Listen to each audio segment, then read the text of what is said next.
Recording by Matt Braymiller. The Interval by Vincent O'Sullivan. Mrs. Wilton passed through a little alley leading from one of the gates which are around Regent's Park, and came out on the wide and quiet street. She walked along slowly, peering anxiously from side to side so as not to overlook the number. She pulled her furs closer round her. After her years in India, this London damp seemed very harsh. Still, it was not a fog today. A dense haze, grey and tinged ruddy, lay between the houses, sometimes blowing with a little wet kiss against the face. Mrs. Wilton's hair and eyelashes and her furs were powdered with tiny drops. But there was nothing in the weather to blur the sight. She could see the faces of people some distance off and read the signs on the shops. Before the door of a dealer in antiques and second-hand furniture she paused and looked through the shabby, uncleaned window at an unassorted heap of things, many of them of great value. She read the Polish name fastened on the pane in white letters. Yes, this is the place. She opened the door, which met her entrance with an ill-tempered jangle. From somewhere in the black depths of the shop the dealer came forward. He had a clammy white face, with a sparse black beard, and wore a skull cap and spectacles. Mrs. Wilton spoke to him in a low voice. A look of complicity, of cunning, perhaps of irony, passed through the dealer's cynical and sad eyes, but he bowed gravely and respectfully. "Yes, she is here, madam. Whether she will see you or not, I do not know. She is not always well. She has her moods. And then, we have to be so careful. The police, not that they would touch a lady like you, but the poor alien has not much chance these days." Mrs. Wilton followed him to the back of the shop, where there was a winding staircase. She knocked over a few things in her passage and stooped to pick them up, but the dealer kept muttering, "It does not matter. Surely it does not matter." He lit a candle. "You must go up these stairs. They are very dark. Be careful. When you come to a door, open it and go straight in." He stood at the foot of the stairs, holding the light high above his head, and she ascended. The room was not very large, and it seemed very ordinary. There were some flimsy, uncomfortable chairs in gilt and red. 2 large palms were in corners. Under a glass cover on the table was a view of Rome. The room had not a businesslike look, thought Mrs. Wilton. There was no suggestion of the office or waiting-room where people came and went all day. Yet you would not say that it was a private room which was lived in. There were no books or papers about. Every chair was in the place it had been placed when the room was last swept. There was no fire, and it was very cold. To the right of the window was a door covered with a plush curtain.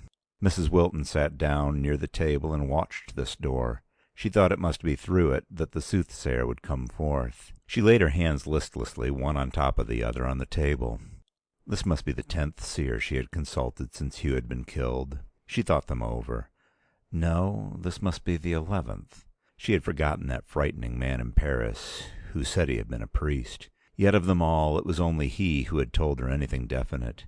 But even he could do no more than tell the past. He told of her marriage. He even had the duration of it right, 21 months. He told, too, of their time in India. At least he knew that her husband had been a soldier, and said he had been on service in the colonies. On the whole, though, he had been as unsatisfactory as the others. None of them had given her the consolation she sought. She did not want to be told of the past. If he was gone forever, then with him had gone all her love of living, her courage, all her better self. She wanted to be lifted out of the despair, the dazed, aimless drifting from day to day, longing at night for the morning, and in the morning for the fall of night, which had been her life since his death. If somebody could assure her that it was not all over, that he was somewhere, not too far away, unchanged from what he had been here, with his crisp hair and rather slow smile and lean brown face, that he saw her sometimes, that he had not forgotten her. Oh, Hugh, darling. When she looked up again, the woman was sitting there before her. Mrs. Wilton had not heard her come in. With her experience, wide enough now, of seers and fortune-tellers of all kinds, she saw at once that this woman was different from the others. She was used to the quick appraising look, the attempts, sometimes clumsy, but often cleverly disguised, to collect some fragments of information whereupon to erect a plausible vision. But this woman looked as if she took it out of herself. Not that her appearance suggested intercourse with the spiritual world more than the others had done. It suggested that, in fact, considerably less. Some of the others were frail, yearning, evaporated creatures, and the ex-priest in Paris had something terrible and condemned in his look. He might well sup with the devil, that man, and probably did in some way or other. But this was a little fat, weary-faced woman about 50, who only did not look like a cook because she looked more like a sempstress. Her black dress was all covered with white threads. Mrs. Wilton looked at her with some embarrassment. It seemed more reasonable to be asking a woman like this about altering a gown than about intercourse with the dead. That seemed even absurd in such a very commonplace presence.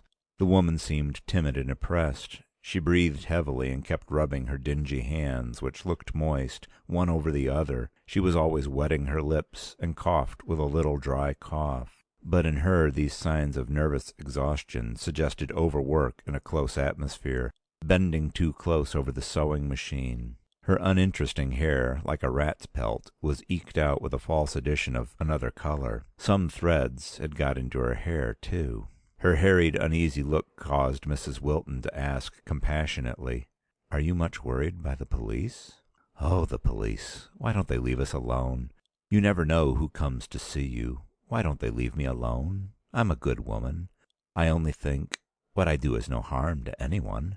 She continued in an uneven, querulous voice, always rubbing her hands together nervously. She seemed to the visitor to be talking at random, just gabbling like children do sometimes before they fall asleep. "I wanted to explain," hesitated Mrs. Wilton. But the woman, with her head pressed close against the back of the chair, was staring beyond her at the wall. Her face had lost whatever little expression it had. It was blank and stupid.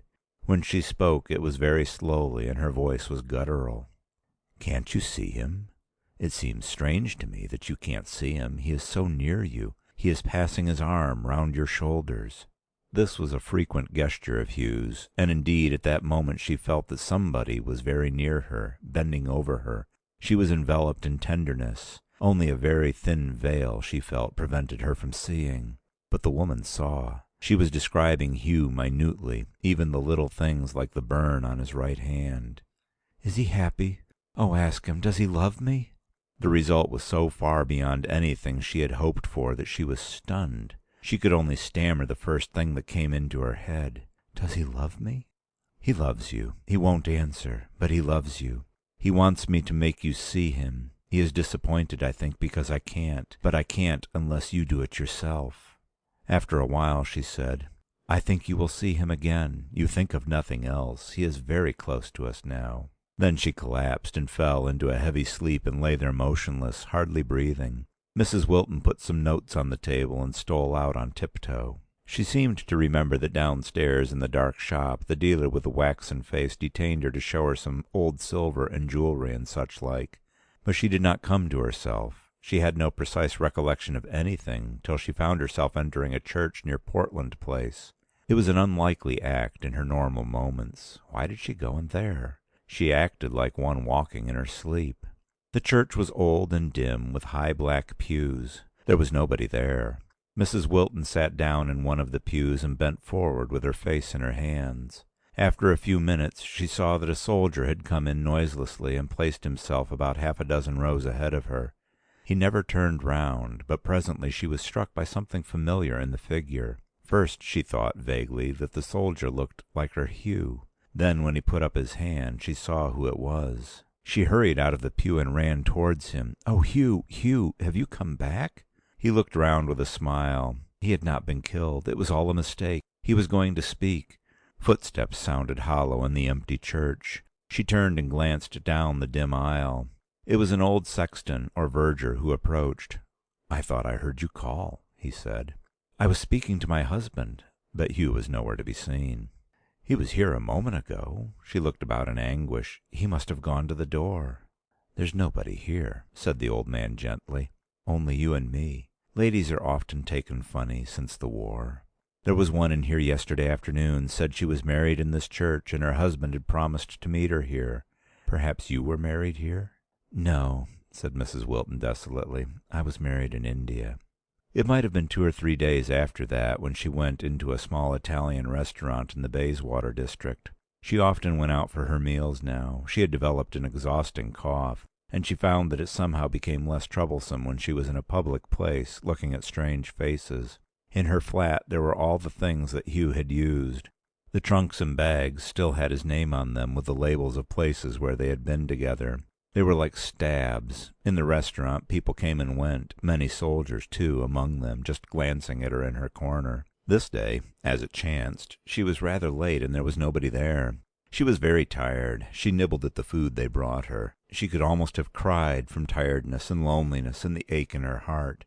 Then suddenly he was before her, sitting there opposite at the table. It was as it was in the days of their engagement, when they used sometimes to lunch at restaurants. He was not in uniform. He smiled at her and urged her to eat just as he used in those days. I met her that afternoon as she was crossing Kensington Gardens, and she told me about it.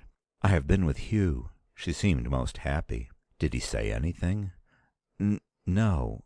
Yes, I think he did, but I could not quite hear. My head was so very tired. The next time. I did not see her for some time after that. She found, I think, that by going to places where she had once seen him, the old church, the little restaurant, she was more certain to see him again. She never saw him at home, but in the street or the park he would often walk along beside her. Once he saved her from being run over. She said she actually felt his hand grabbing her arm suddenly when the car was nearly upon her. She had given me the address of the clairvoyant, and it is through that strange woman that I know, or seem to know, what followed. Mrs. Wilton was not exactly ill last winter, not so ill at least as to keep to her bedroom, but she was very thin, and her great handsome eyes always seemed to be staring at some point beyond, searching. There was a look in them that seamen's eyes sometimes have when they are drawing on a coast of which they are not very certain. She lived almost in solitude. She hardly ever saw anybody except when they sought her out. To those who were anxious about her, she laughed and said she was very well. One sunny morning she was lying awake, waiting for the maid to bring her tea. The shy London sunlight peeped through the blinds. The room had a fresh and happy look. When she heard the door open, she thought that the maid had come in. Then she saw that Hugh was standing at the foot of the bed. He was in uniform this time, and looked as he had looked the day he went away. "Oh, Hugh, speak to me. Will you not say just one word?" He smiled and threw back his head just as he used to in the old days at her mother's house, when he wanted to call her out of the room without attracting the attention of the others. He moved toward the door, still signing to her to follow him. He picked up her slippers on his way and held them out to her as if he wanted her to put them on. She slipped out of bed hastily. It is strange that when they came to look through her things after her death, the slippers could never be found. End of The Interval.